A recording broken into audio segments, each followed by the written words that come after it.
What's up guys, it's your boy Stump, and welcome back to another Critical Ops Tips and Tricks video. Well, actually it's more of a tips and tricks and bullet points video because the topic for the tips and tricks is not long enough for its own video, and also I have been very passionate about this bullet points topic for a while, to the point where I am going to be sending the video to Critical Force for their viewing pleasure. And to anyone on the Critical Force Twitter, please skip to this time to hear what I have to say. Well, with all that said, let's go ahead and get into today's tips and tricks topic, which is boosting. No, I'm not talking about boosting your KD, that's different. I'm talking about boosting another player up to an elevated position. Yep, this is real. I discovered this while 1v1ing with a buddy of mine on Division, just goofing around, boosting each other into the vents and trying to get a 360 no-scope, which we got, for anyone who was wondering. I don't think you were. Anyways, I want to thank him for the inspiration for this video. So, to perform a boost, let one of your teammates stand crouched under the place you are boosting to, and then jump on the back of your teammate. That's it. To stand even higher, the player on top will jump first, then let the player underneath stand up. So now you're standing on his head, which looks ridiculous. While this is good to getting those hard to reach spots, there is in fact an upper limit for how high you can jump on certain maps.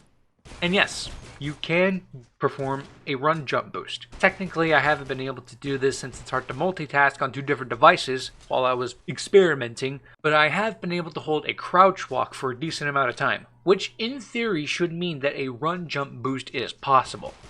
And for those who don't know what a run jump boost is, it is when you are running along with your teammate under you to gain more distance when jumping across entryways. So now that you know the basis for what I'm saying, let's go over some of the spots that I found while playing. On Plaza for Coalition, there is a way to boost into apartments from B site.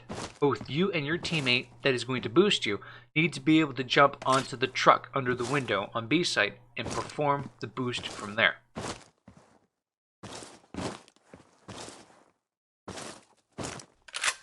On Bureau for Coalition, there are two really good boost spots that are easy to get to. One is behind monitors in Intel.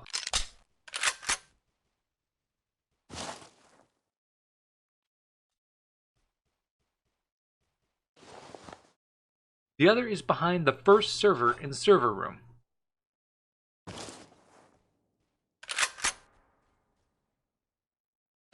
On Canals for the Coalition, there is a spot on B site behind the statue where the player on top can hold B long while the player on the bottom can hold Cafe. On Grounded for the Coalition, there is a boost behind the tanker truck on A long. On Legacy for the Breach, there is a spot behind the display in mid that the player on top can hold mid hall and the player on the bottom can hold Art, the corridor leading to A with all those displays. On Port for the Breach, there's a spot behind the box around Connector outside of T-Spawn. For the Coalition, there's a skill jump on top of the spool wire on A-Long. For those who can't perform this, you can be boosted onto the spool by another player while they watch for the push.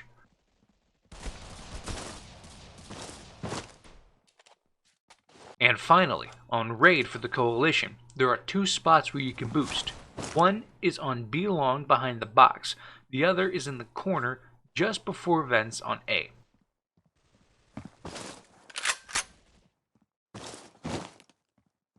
For the Breach, there is a cheese boost that you can do outside of A over the wall that could peek into A and take campers by surprise. And no, there is no boost into heaven on B site. Believe me, I tried. And those are all the spots you can boost to on all the maps of Critical Ops. Now let's get into the bullet points part of the video. Okay, I'm assuming that if you're here, you are from Critical Force and you want to know what I think will help Critical Ops in the near future. It is a simple little addition that, if implemented, I believe will change the way Critical Ops is played. Are you ready? Here it is. A replay system. Nothing too fancy, just a way to download your ranked gameplay and watch it from different players' perspectives. It should also implement the spectator mechanics from the custom games by switching between first person, third person, and free cam. You should also be able to see the position of all the players on the map, and by highlighting the player models through the walls with their user tags above them to easily identify which player you're going against. You should also be able to pause, fast forward, rewind, and slow down the replay. You should also be able to switch between different rounds. If implemented, there will not only be a way to get better without using a third-party recording software, but it will also crack down hard on cheaters, being able to take the footage from each ranked match and reviewing it.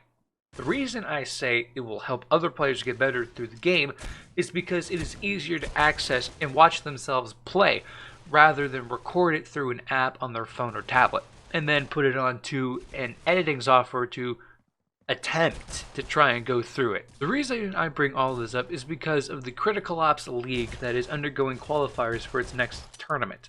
Season 3, I believe. There are very few teams that are playing from each region, 3 or 4 teams tops. And the prize pool? I'm not even going to say anything. Alright, I will. The prize pool includes over 400,000 in-game credits, about 3,000 Winterfest skin cases, and get this, $800. I'm not sure what last season's winnings were, but compared to other mobile esports, to me, this seems pathetic. I'm sure that the in-game credits and the skin cases will be given to the viewers of the players who livestream as some sort of giveaway. But $800?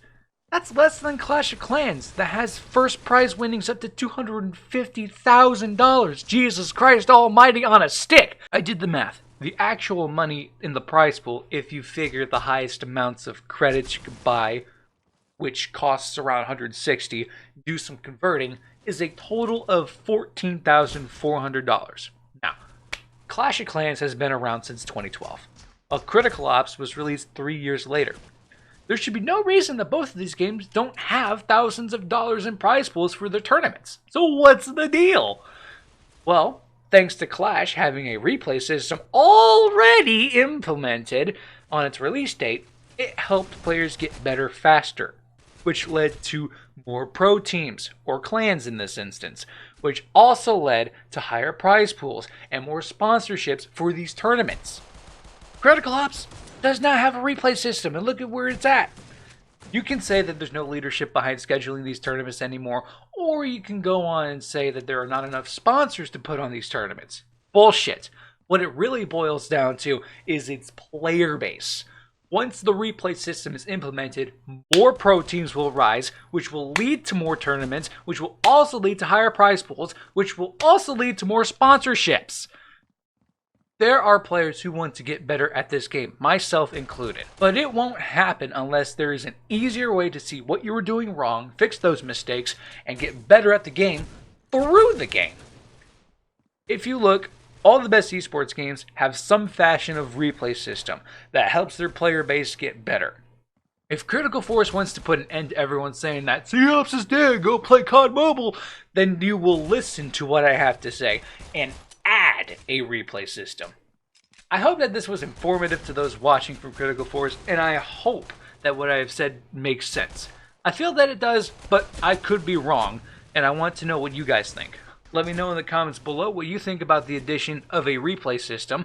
If you enjoyed this video, please leave a like and subscribe if you want to see more. Hit the bell icon to see when I upload, and follow me on Twitter @StumpDaddy, link in the description. Thank you so much for watching, and as always, stay safe.